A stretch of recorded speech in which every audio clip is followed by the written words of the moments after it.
Bismillah, salam tout le monde.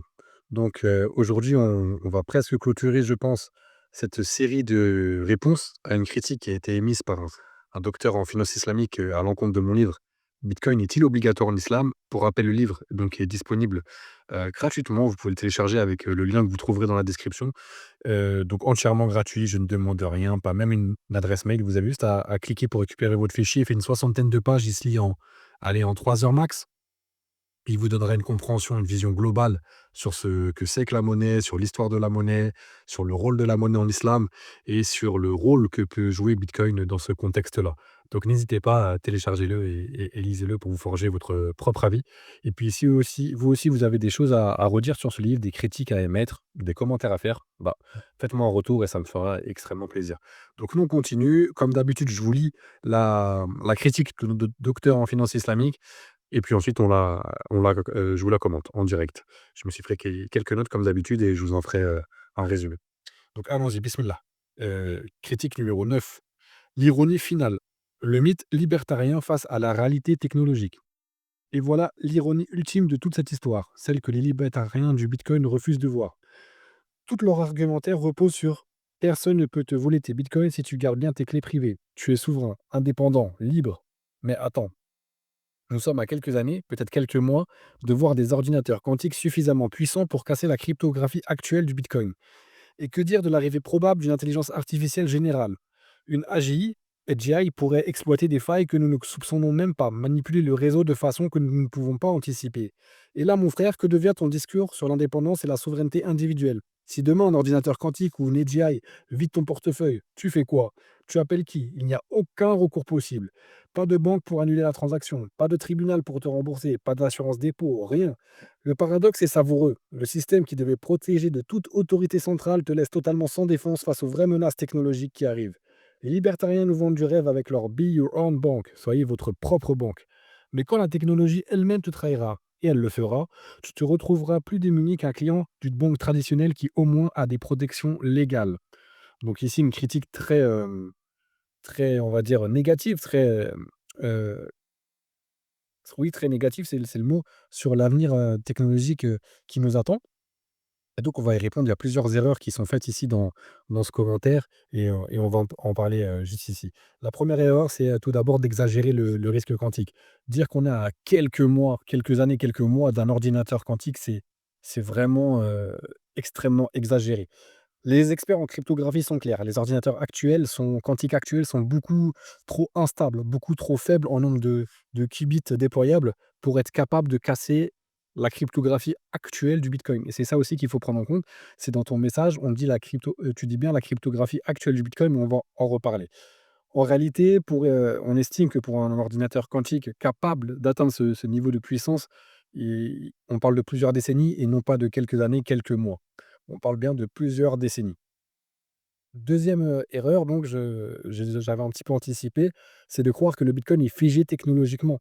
Et oui, la cryptographie, actuelle est peut-être, menaçable par, l'informatique quantique, mais, la cryptographie de bitcoin peut évoluer et elle va évoluer au fur et à mesure, des années.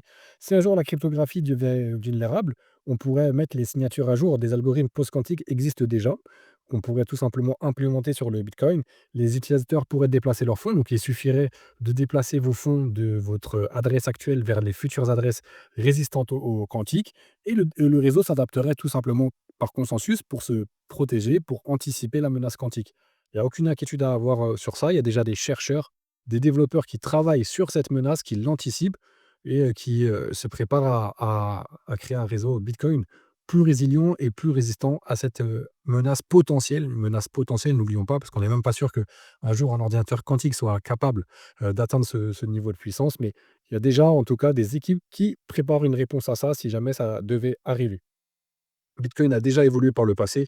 On a eu Segwit, Taproot, et cetera. Je parlerai de ces innovations, s'il y a besoin un jour en vidéo et donc il y a aucune raison qui fasse qu'il n'y ait pas de possibilité de nouvelles innovations qui rendraient le réseau Bitcoin résistant au quantique, qui puissent être implémentées à l'avenir. Troisième erreur, c'est croire que les banques seraient protégées. Si demain matin, comme par magie, une équipe de scientifiques dévoile un ordinateur quantique super puissant capable de casser Bitcoin, Bitcoin étant actuellement le réseau le plus sécurisé au monde. Vous pensez qu'il va se passer quoi pour, les réseaux bancaires, à votre avis? La première chose, à attaquer, c'est pas Bitcoin, c'est les autres réseaux bancaires. Si demain je suis en possession, comme par magie, d'un ordinateur quantique ultra puissant, capable de casser toutes les sécurités informatiques, pourquoi je vais m'embêter à aller taper Bitcoin? Pourquoi je vais m'embêter à casser des adresses Bitcoin? Quel serait le résultat de ça? Il y a quoi? Il y a je crois que c'est la valeur de Bitcoin actuellement, ça doit être quelque chose comme 3 000 milliards. Sachant qu'en cassant, une première signature Bitcoin, ça va faire un effet de panique, tout le monde va se mettre à vendre ses bitcoins, ça en fait, le réseau va perdre instantanément de sa valeur, je vais me retrouver être le seul à utiliser du bitcoin, donc j'ai même pas intérêt à le casser en réalité. Mais admettons, je vais aller pourquoi j'irais m'embêter à casser un réseau le plus sécurisé des réseaux qui a une valeur de 3 000 milliards de dollars, plutôt que, d'aller m'attaquer au réseau bancaire où là, on parle en dizaines de milliers de milliards. Pourquoi j'irais pas casser la sécurité d'un fonds d'investissement, la sécurité d'une plateforme boursière? Donc en réalité, si vous pensez être protégé, avec les banques, les cartes bancaires, le système SWIFT, les bases de données des États, les systèmes unitaires, les identités numériques, les emails, les certificats HTTPS, tout ça, ça sautera bien avant le réseau Bitcoin parce que c'est un appât, on va dire, plus, juteux, plus intéressant pour quelqu'un qui aurait en sa possession un ordinateur quantique à attaquer, et c'est aussi plus facile à attaquer que le réseau Bitcoin. Donc en réalité, même si demain matin un ordinateur quantique apparaissait et était en possession de mains malveillantes, finalement, le réseau Bitcoin serait le dernier à tomber et ce serait pas votre premier souci. Votre premier souci, ce serait peut-être que votre compte bancaire a été vidé, que votre carte bancaire ne vous obéit plus, j'en sais rien, mais vous aurez plein d'autres problèmes avant de même de penser à vos bitcoins.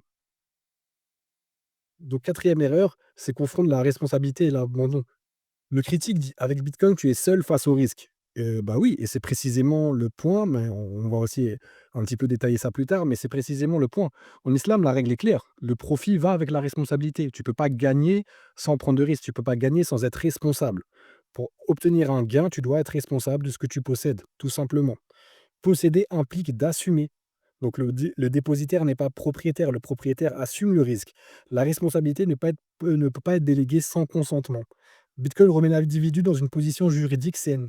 Tu possèdes ta propriété privée, donc tu assumes les risques. Tu choisis ton niveau de sécurité et ensuite on y reviendra, mais aussi tu peux la déléguer, tu peux la sous-traiter. Mais en tant que, propriétaire d'une chose, tu en es responsable. Tu es censé assumer sa sécurité. En tant que propriétaire de ta maison, tu es censé assumer la responsabilité, la sécurité de ta maison. Tu peux déléguer avec des sociétés privées, des systèmes de sécurité, des caméras et cetera, mais si tu es responsable de la sécurité de ta maison.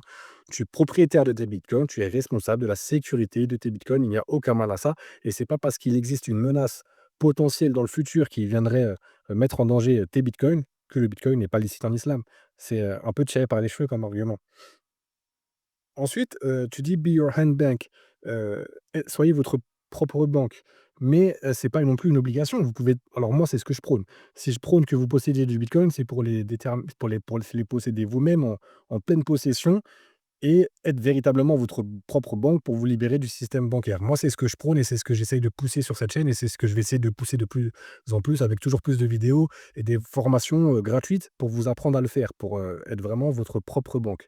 Mais dans un premier temps, c'est pas obligatoire. Vous pouvez déléguer la sécurité de vos bitcoins à des entreprises, à des entités qui vont, assurer la sécurité pour vous, si vous vous en sentez pas capable dès le début. Pour moi, ça ne doit être qu'au début, justement, le temps que vous approvisiez un petit peu le réseau Bitcoin et puis au fur et à mesure de votre montée en compétence, vous allez de plus en plus détenir vous-même vos Bitcoins pour devenir votre propre banque. Mais si ça vous impressionne, si ça vous fait peur dans un premier temps, rien ne vous empêche de déléguer à des entreprises qui garderont vos Bitcoins pour vous et vous fourniront toutes les garanties, les assurances nécessaires. Bitcoin permet l'autogarde, c'est vrai, et aussi elle permet aussi la garde déléguée, la multisignature, les assurances privées, les solutions hybrides. Il n'y a pas qu'un seul modèle, de posséder ses clés pour soi, de les noter, sur un petit papier et puis d'espérer qu'on ne se fasse pas hacker, qu'on ne soit pas volé, qu'on ne soit pas cambriolé. Non, non, non, il y a tout un tas de manières de gérer la propriété de ces bitcoins, et c'est à vous de choisir celle qui vous convient le mieux. Mais ça, je ferai, non seulement des vidéos, mais aussi des formations, complètement gratuites pour expliquer comment est-ce qu'on peut conserver, de la meilleure manière pour soi ces bitcoins. Donc imaginez un système, donc dernière erreur, imaginez un système de sécurité sans risque. En fait, tout est risqué, en fait. Un système doit pas, pour être, halal, donc le bitcoin pour être halal, ne doit pas vous protéger de tout et de vous garantir, 0 risque. Le risque zéro n'existe pas. Oui, les bitcoins peuvent être perdus. Oui, le réseau bitcoin pourrait potentiellement être attaqué par un ordinateur quantique, d'ici 30 ans. Mais c'est normal, en fait, il y a le risque zéro n'existe pas. Et un actif, pour être licite en islam, ne doit pas présenter zéro risque. Non, un actif, pour être licite en islam, doit répondre à ces caractéristiques précises, mais ne pas présenter de risque, ce n'est pas un critère, tout simplement parce que ce n'est pas possible. Le risque zéro dans cette vie d'ici-bas n'existe pas et tout est soumis à un risque, potentiel. Donc c'est pas parce qu'il y a un risque potentiel, mais comme je l'ai expliqué un petit peu plus haut, qui est très faible avec cette histoire d'ordinateur quantique, de hack et cetera, de fracture technologique, que ça rend le bitcoin, illicite. Et puis surtout, il faut aussi, prendre en compte que si on considère que le bitcoin est en danger, dans un temps futur à cause de l'ordinateur quantique, que dire du système bancaire qui, lui, est un danger permanent? Une banque peut faire faillite, un État peut confisquer l'argent dans une banque, une assurance peut refuser de vous indemniser, une loi peut changer rétroactivement, pardon, et récupérer des fonds qui vous appartenaient. Un compte peut être gelé sans procès. Donc la sécurité bancaire est une illusion juridique. Et oui, la sécurité n'existe nulle part. Elle est peut-être la plus forte, au niveau du bitcoin, même si bien sûr le risque zéro n'existe pas. Donc, dernier point, le vrai paradoxe n'est pas celui que l'on croit.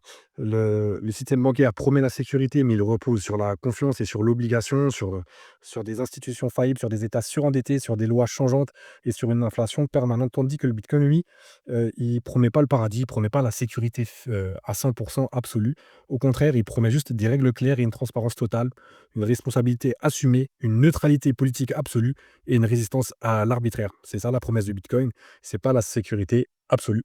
Donc j'espère avoir, répondu, avoir, éclairé cette question qui revient souvent de l'ordinateur quantique et s'il y a besoin, on précisera, un petit peu, sur ce point dans d'autres vidéos, inch'allah. Salam.